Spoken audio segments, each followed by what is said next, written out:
The rain came down sideways over the English countryside, thin and cold as wire, turning the lanes to mud and the hedgerows into dark, breathing walls. Captain Daniel Mercer stood just outside the barbed perimeter of Camp Alderley, his boots sinking an inch with every shift of weight, his breath smoking in the grey morning. Somewhere beyond the wire, a bell rang for roll call, not sharp, not angry, just a tired sound that drifted across the fields like a memory. The war in Europe was over. Everyone kept saying it like a prayer that hadn't quite landed. Mercer pulled his coat tighter. He had crossed the Atlantic 2 years earlier with a rifle on his shoulder and a head full of orders. Normandy, France, the push through the hedgerows, the Ardennes, where the cold tried to kill them faster than the Germans did. He had lost friends in forests that still smelled like cordite when he dreamed. Now he was here, in Britain, guarding the men they had once tried to kill, and who had tried just as hard to kill him. Rows of wooden barracks sat low against the hills, roofs slick with rain. German prisoners of war moved in quiet lines, their boots worn thin, uniforms faded to a tired field grey. They were thinner than when Head first seen them months ago, but their eyes were alert. Too alert for men who were supposed to be defeated. Sergeant Tom Red Callahan came up beside him, lighting a cigarette with cupped hands. "Funny thing, Cap," he said, exhaling. "You'd think they'd be lining up to go home." Mercer didn't answer right away. He watched a group of POWs shuffle past a guard tower. One of them glanced up, met Mercer's eyes for a split second, then looked away. No hate there, no fear either, just something guarded, private. "Home to what?" Mercer finally said. Callahan snorted softly. "Yeah. Guess that's the question." The camp had been thrown together in 44, after the fighting in Normandy swelled Allied POW numbers beyond anything planners had expected. Britain needed space. America had manpower. So the job fell to men like Mercer combat officers, reassigned to keep the peace in a country that smelled of wet grass and coal smoke. A country that had been bombed and starved and kept standing anyway. The official orders were simple: maintain security, oversee labour details, prepare for repatriation. The war was done. The paperwork was just beginning. But something wasn't sitting right. In the weeks since Germany's surrender, reports had trickled in quiet at first, then harder to ignore. German POWs volunteering for extra work, POWs dragging their feet when names were called for transport lists. Men who should have been desperate to go home, suddenly asking questions about English farms, British wages, church services in nearby villages. A corporal from another camp had said it straight out. Over a lukewarm cup of tea, they don't want to leave. Mercer had laughed then. Dark humour came easy after the bulge, but standing here now, watching the men inside the wire move with a strange, careful purpose, the laugh wouldn't come. A truck rumbled up the lane, splashing mud. Out stepped Major William Hargreaves, British liaison, his moustache clipped sharp despite the weather. He shook rain from his hat and nodded to Mercer. "Captain," Hargreaves said. "Morning." "Morning, sir." Hargreaves glanced toward the barracks. "We'll be starting repatriation briefings next week. Berlin's a ruin. Food shortages. Soviet occupation zones expanding faster than anyone predicted." Callahan muttered, "Lucky them," under his breath. Hargreaves ignored it. "There may be resistance." Mercer raised an eyebrow. "From prisoners?" "From men," Hargreaves corrected. "Men who've discovered they're safer here than where they came from." The words settled heavy. Mercer thought of Germany as had last seen it burned out towns, refugees on frozen roads, children with hollow faces staring at American tanks. He had felt no triumph there. Just exhaustion. "What's command want?" Mercer asked. Hargreaves hesitated. "Just a fraction, order, calm, no incidents. The war's over. We'd like it to stay that way." After the major left, Mercer walked the perimeter alone. He passed Guard Tower 3, where a young private from Ohio waved, nervous and proud to be doing something that didn't involve incoming fire. Beyond the wire, the POWs were finishing roll call, A German officer, older, iron-grey hair, called names in a voice that carried authority without volume. Mercer stopped near the fence. One of the prisoners approached, careful not to cross the invisible line guards enforced by instinct more than rule. He was maybe 30, face lined beyond his years, hands rough like a farmhand's. His English came slow, deliberate. "Captain," the man said, "may I speak?" Mercer studied him. "About what?" The prisoner swallowed. "About what comes next." Mercer had no answer that wouldn't sound like a lie. "Everyone goes home," he said instead. The man nodded, but there was no relief in it. "Home is gone," he said quietly. Mercer felt something twist in his chest. Not sympathy exactly. Recognition. The bell rang again. Guards shifted. The moment passed. That night, rain tapping against the tin roof of his quarters, Mercer lay awake listening to distant trains rolling through the dark freight, lines carrying coal, food, people trying to stitch a world back together. He thought about orders, about duty, about how the enemy didn't always look like the enemy once the shooting stopped. Somewhere out there, men were making a choice no one had planned for, and Mercer had a sinking feeling that before this was over, that choice would put him squarely in the middle between orders from command and the quiet, dangerous truth behind the wire. The war might be finished, but something else was just beginning. The first list went up on a Wednesday morning. A sheet of paper, thumbtacked to a wooden board near the mess hall, edges curling in the damp. Names typed in neat columns. Transport. Alpha.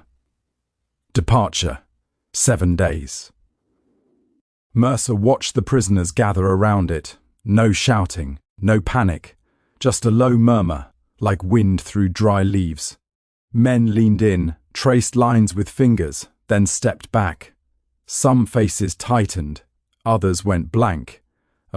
Too few looked relieved. Sergeant Callahan came up behind Mercer. "You seeing what I'm seeing?" "Yeah," Mercer said.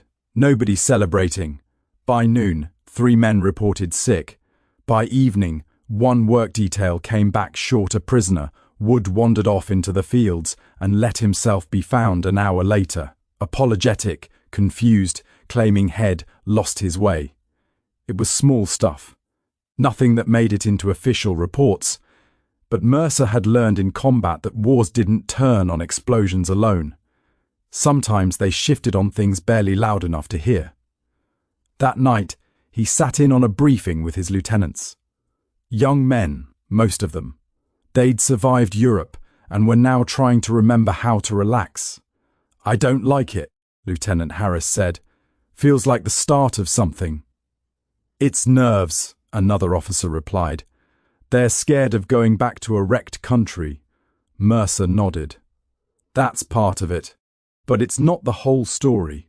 The whole story showed itself the next afternoon. A labour detail was assigned to a nearby farm harvesting potatoes before the frost set in. The British farmer, Mr. Ellison, had been working with POW crews for months. Dependable men, quiet, efficient. That day, the truck returned early. Ellison climbed down, hat in his hands, face tight. "Captain," he said, pulling Mercer aside. "There's been talk." "What kind of talk?" Ellison hesitated.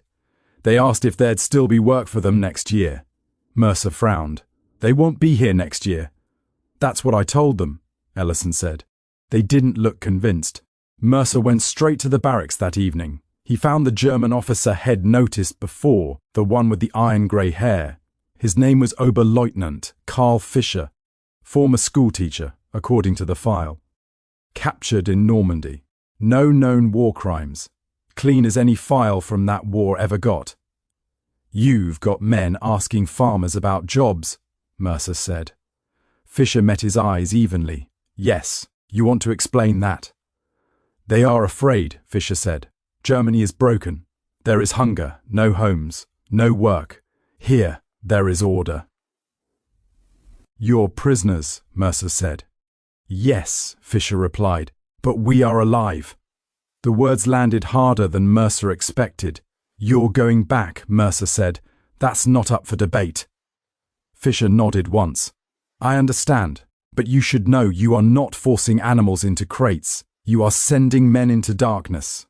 Mercer walked out before he said something he couldn't take back.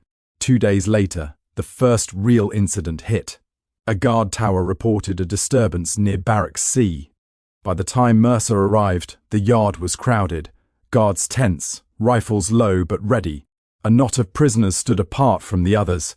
At their center, a young German lay on the ground, blood running from his temple. He slipped, a guard said quickly, hit his head. Mercer crouched beside the injured man. The wound wasn't from a fall, it was from a fist. Fresh knuckles nearby told the story. Fisher stood rigid, jaw clenched. What happened? Mercer demanded. Fisher's voice was tight. He volunteered for transport. The yard went quiet. Mercer straightened slowly. You're telling me your own men beat him for wanting to go home? Fisher didn't look away. Some believe going home is a death sentence. That night, Mercer filed a report, carefully worded. No mention of fear spreading like rot, no mention of loyalty fractures, just internal conflict and heightened tensions.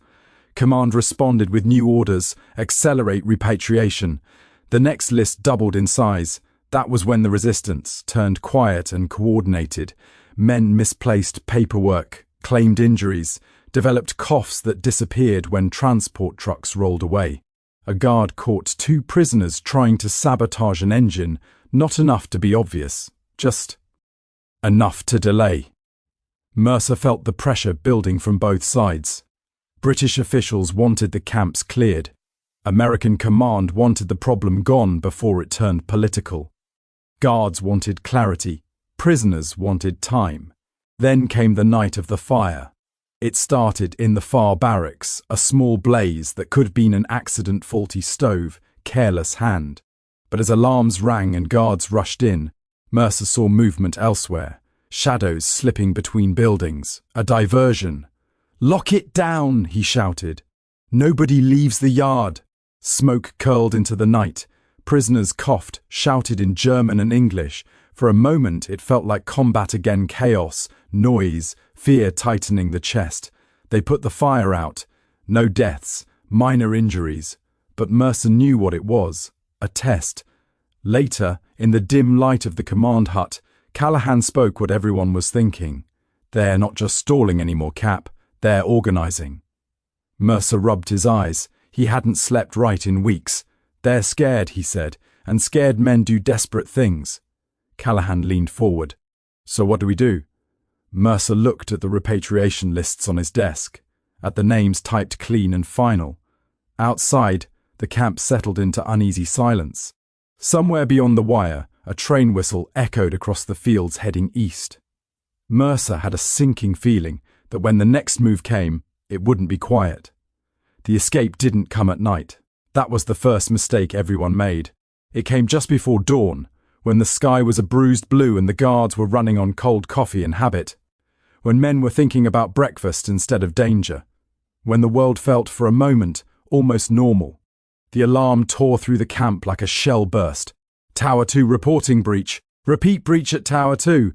Mercer was out of his bunk and into his boots before the second call finished crackling over the radio. He grabbed his helmet, his sidearm, and ran into the damp morning air. Fog hugged the ground, thick and low. Swallowing shapes whole. Lock the gates, he shouted, sprinting toward the perimeter. A flare shot up, hissing red, staining the fog with blood-colored light. In its glow, Mercer saw bodies moving, too many, too fast. Prisoners running not in panic, but in lines, organized, disciplined. Jesus, Callahan breathed beside him. They planned this. At Tower 2, the wire had been cut clean. A guard lay on the ground, groaning, helmet cracked. Not dead. Deliberate. Mercer felt a cold clarity settle over him. The same feeling Head had before going over the side at Omaha, before pushing into the Ardennes. Training snapping into place. No firing unless fired upon, he yelled. I don't want a massacre! But chaos didn't listen to orders. A guard panicked. A rifle went off. The shot cracked the morning open. And then everything exploded. Prisoners scattered, some dropped flat, others bolted for the hedgerows. Guards shouted, stumbled, tripped over each other in the fog. Someone screamed that a truck was missing. Mercer ran hard, lungs burning, chasing movement through smoke and mist. He caught sight of Fisher, ahead moving fast, coat flapping, not running blindly but guiding men toward a narrow gap between fields. "Fisher!" Mercer shouted. The German turned. For a split second, the two men locked eyes across the torn wire.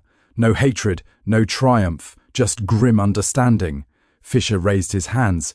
"Captain, stop this!" "You stop," Mercer yelled back. "You're making it worse." Fisher shook his head. "We are already lost." A burst of gunfire cracked nearby warning shots high. Men dove for cover. The fog swallowed Fisher whole. By full daylight it was over. 17 prisoners had made it beyond the outer cordon. No guards dead. 3 injured. One prisoner shot in the leg, screaming shock-white face as medics worked on him. Mercer stood in the mud, hands shaking, watching British military police arrive, faces tight with anger and embarrassment. Command came down like a hammer. This was no longer a repatriation issue. It was a security failure. The order was clear, full lockdown, armed escorts, zero tolerance. That afternoon, Mercer sat across from Fisher in a small interrogation room. The German's coat was gone. His hands were cuffed. He looked older somehow. "You organized it," Mercer said. "Yes. You knew it wouldn't work." "Yes." Mercer slammed his hand on the table. "Then why?" Fisher met his gaze. "Because hope, even false hope, is better than waiting for death." Mercer leaned back, chest tight. "You think Britain's your salvation?" "No," Fisher said quietly, "but it is not hell. The escaped men were caught within 48 hours, hungry, cold. One had broken his ankle in a ditch. None resisted. The message had been sent anyway." That night, Mercer walked the camp alone. Armed guards now patrolled in pairs. Spotlights cut through the dark. The prisoners moved slowly, watched closely, fear and resentment hanging thick. Callahan joined him. "They're shipping them out faster now. 2 transports a day." Mercer nodded. "I know." Callahan hesitated. "You did what you could." Mercer didn't answer. The next morning, Transport Delta assembled. Dozens of men, packs slung over shoulders, no speeches, no songs, just the sound of boots on gravel. As Fisher stepped forward, he paused, looked at Mercer. "History will not remember this," Fisher said softly. "But we will," Mercer swallowed. "Good luck." Fisher gave a small, sad smile. "You too." The trucks rolled out, engines growling, carrying men east toward a shattered homeland. Mercer watched until the dust settled. He didn't feel victorious. He felt hollow. The camp began to empty the way a body bleeds out. Not all at once, but steadily, quietly, until one day you look around and realize how much is gone. Every morning, engines rumbled to life. Every morning, another list came down. Transport Echo, Foxtrot, Golf. Names peeled off the barracks walls like scabs, leaving pale wood behind. Men who had once marched in ranks now stood in small, silent groups, eyes fixed forward, shoulders squared, not with pride, but with endurance. Mercer kept his distance during the last departures, not out of anger, out of self-preservation. Watching them go felt too much like watching wounded men loaded onto trucks at field hospitals, knowing some wouldn't make it, knowing your job ended at the tailgate. Britain moved on the way Britain always had, tea kettles whistling, trains running on time, fields turning green again. The war was already becoming a story people told, instead of a thing they lived inside. Children played near roads that had once rattled under tanks. Bombed-out buildings were wrapped in scaffolding like bandages. One afternoon, Mercer was called to the command hut. A British colonel and an American staff officer waited for him, papers stacked neatly between them. "Captain Mercer," the colonel said, "your service here is concluded. You're being reassigned stateside, just like that, no medals, no reprimands, just a handshake and a folder." Mercer packed that night, not much to pack. War taught you to live light. Before leaving, he took one last walk through Camp Orderly. The barracks were nearly empty now. A few dozen men remained, waiting on final clearance. Without the crowds, the place felt smaller, quieter. The wire still stood, but it felt pointless, like a fence around a grave. Near the old work shed, Mercer spotted the farmhand prisoner, the one who'd spoken to him weeks ago. The man was sweeping, movements slow, careful. "You're on the last transport," Mercer said. The man nodded. "Tomorrow." Mercer hesitated. "You still wish you were staying?" The prisoner stopped sweeping. "Thought about it. I wish the world had been kinder," he said simply. Mercer nodded. That was something he understood. That night, rain came again, soft this time, cleansing. Mercer boarded the train to Liverpool at dawn. As the countryside rolled past, he thought of Fisher, of Ellison's fields, of men who had found a strange, fragile peace behind. Barbed wire, and how cruel it was that peace had been temporary. Weeks later, back in the States, Mercer stood on a station platform in Pennsylvania as his wife ran toward him, laughter breaking through tears. The war fell away in that moment. The mud, the fog, the wire. But it never left him entirely. Years passed. One autumn afternoon in the 1950s, Mercer received a letter postmarked from England. Inside was a photograph, a small village, a rebuilt schoolhouse, children lined up smiling. On the back, in careful handwriting, "Some of us came back, not as prisoners, as workers, as neighbours." Mercer sat down slowly. History would remember battles, generals, surrenders signed in ink. It would not remember the thousands of German prisoners who had learned to live again in a land they once bombed, or the American officers who had stood between victory and vengeance, trying, sometimes failing, to do the right thing. But Mercer remembered, and sometimes that had to be enough.